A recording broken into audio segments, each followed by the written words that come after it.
Hello, magical people of the internet. I am Jen, and welcome to my vlog, I Never Thought I Would, where we talk about doing things we never thought we would do and the unexpected places that they can take us. I have an incredible guest today. Her name is Anne Charles. She is a multi-award-winning author and USA Today bestseller. Hi, Anne. Hi, Thank you so much for taking the time to be here today. thank you so much for having me. I can't wait to chat with you. It's going to be fun. Yes. So you've had several exciting things happen in your career. You've had several series published. You've done several things I'm sure that you've never thought that you would. Right. Why don't Yes. you share one of those with us today and let us know where it led you? Okay. So way back in 2011, let me give really quick backstory to get to this. So it was in 2010, actually. I was shopping with my agent. We were shopping some of my books to a couple of big New York publishing houses, and I had one really interested, and the editorial team had pretty much signed off to, they wanted it. And then I made it up through to the top, the final acquisitions, and marketing came in and said, we don't think this will sell enough. So basically, I got rejected at the very end, which was so painful. But after that, it kind of boosts me to, that was when people started doing more independent publishing through Amazon. So, I thought, okay, let's just go forth. Anyway, this book's ready to go, and let's try this independent publishing and see how this does. And this is the book Nearly Departed in Deadwood, the first book in the Deadwood Mystery series. So I formed a small press with my agent at the time, and we did publish it. And that was back when you could run free on Amazon, and it was a big thing. That was new, free ebooks.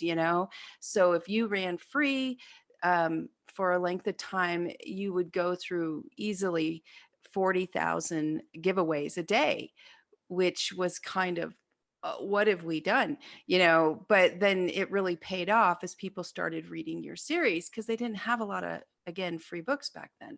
So that was, the first year I put out 3 books, the first 2 in the Deadwood series and the first in my Jackrabbit Junction mystery series.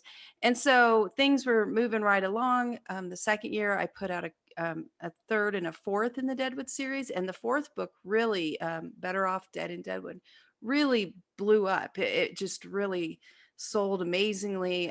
People were, there was meat to the series now, so people were jumping on board.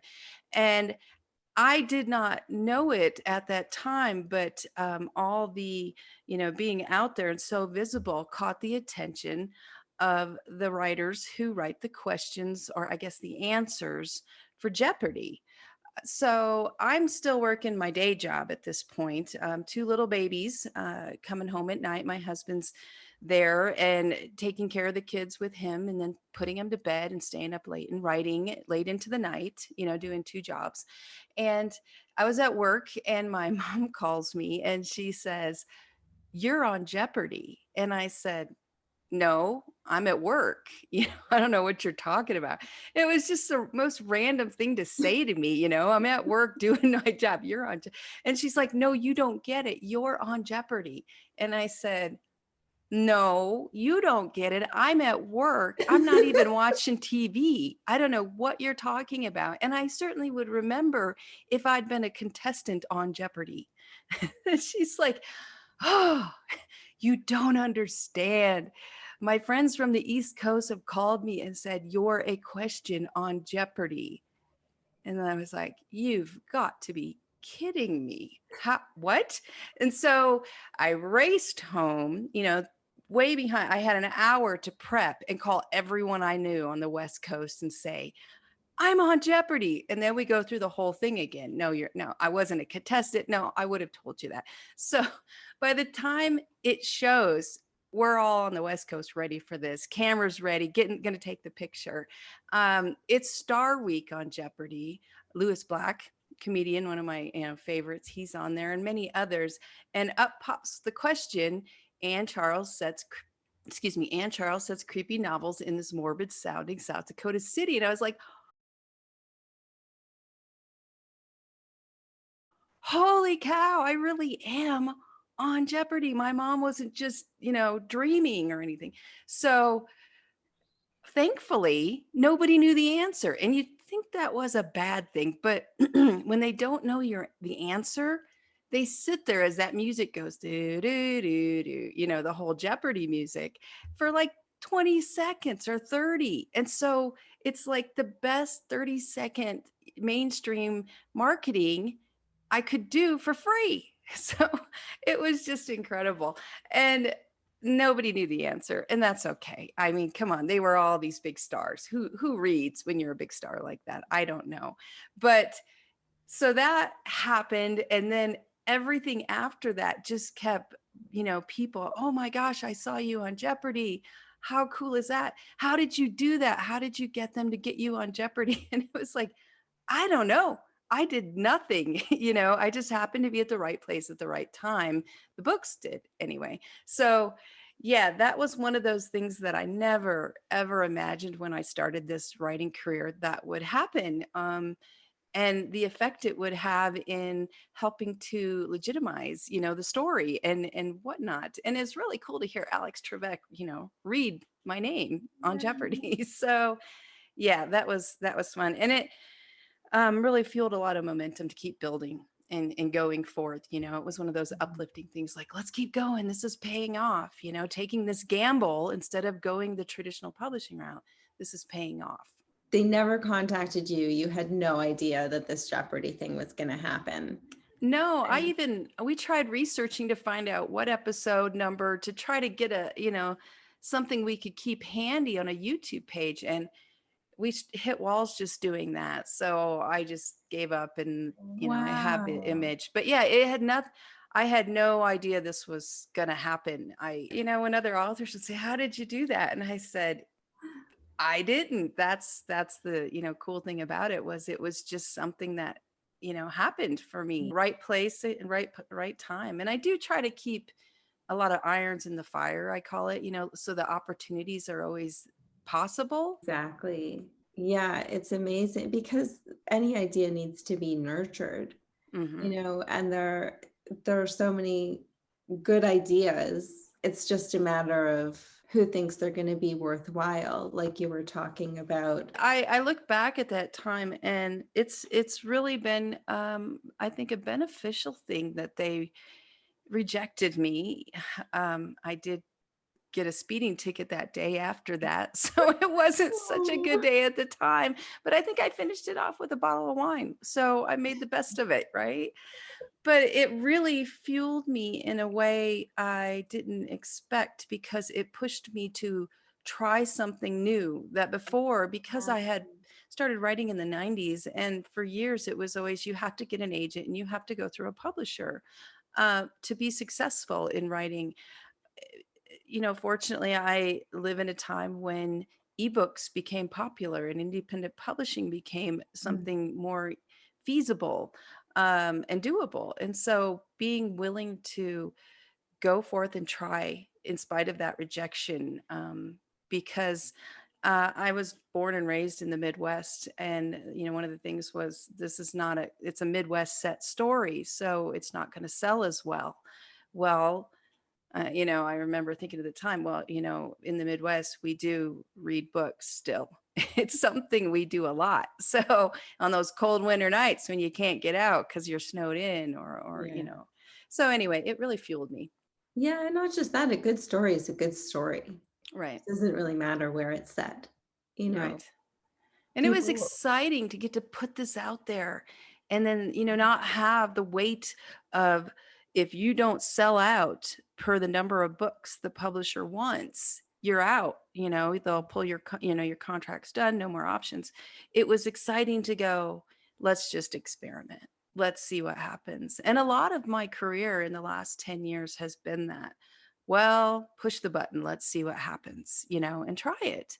And like you said, you go in with one idea in mind, but something else wonderful happens, and Mhm. that comes out of it. So that's been really fun throughout this career. So, can you tell us a little bit more about the Deadwood series?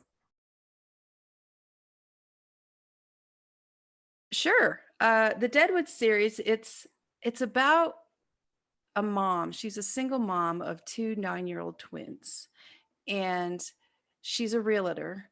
She just quit her job working for a car dealership, and she's moved to the Black Hills of South Dakota up to Deadwood, which is a historic Western town, to live with her aunt and try her hand at being a real estate agent where she might have more time with her kids, she's thinking.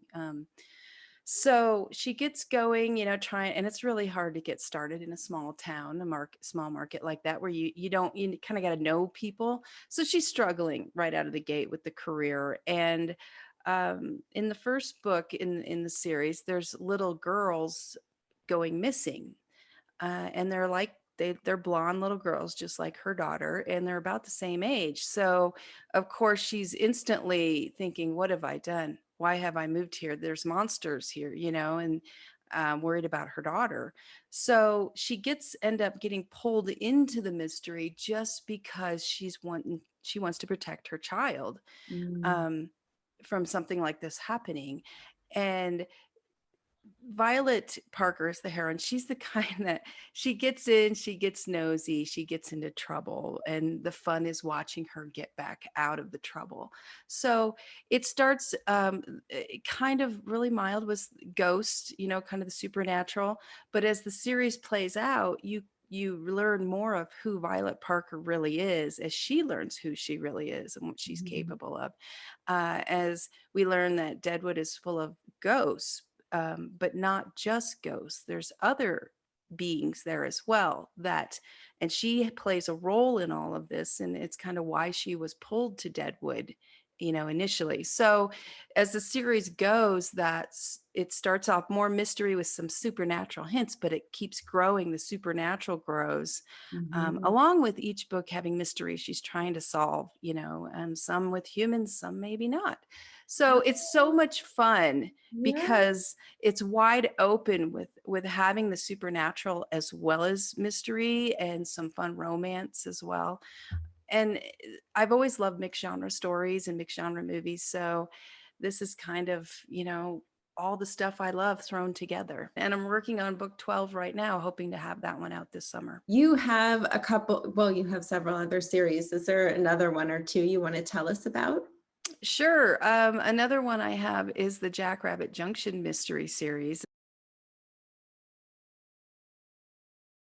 And that takes place down in Southeast Arizona. And it's three sisters, the Morgan sisters. They're all in their mid to late 30s, single and trouble. Boy, they are troublemakers. I often joke about, who's been in jail more for petty things, but they tend to find, trouble. So, and that story is not so much supernatural, but it has the adventure treasure hunting aspect along with romantic suspense and just a lot of humor. A lot of my stories, all my series, have humor. Comedy is a big part because I believe in getting through rough times through laughter. So, Mm. it's always you're laughing along with them as you cringe, and go, oh no, but you're still laughing at the same time. So that's a fun series as well. And then I have one I work on with my husband that's a mix of Western supernatural, and it's the Deadwood Undertaker series, and it's the same world as the big Deadwood mystery series, only it's back in the 1870s. So you learn all the supernatural stuff that was going on in the Old West in the same place, same world, same everything. Mhm. And a lot of the characters can cross over because they're supernatural. So they don't age like humans do.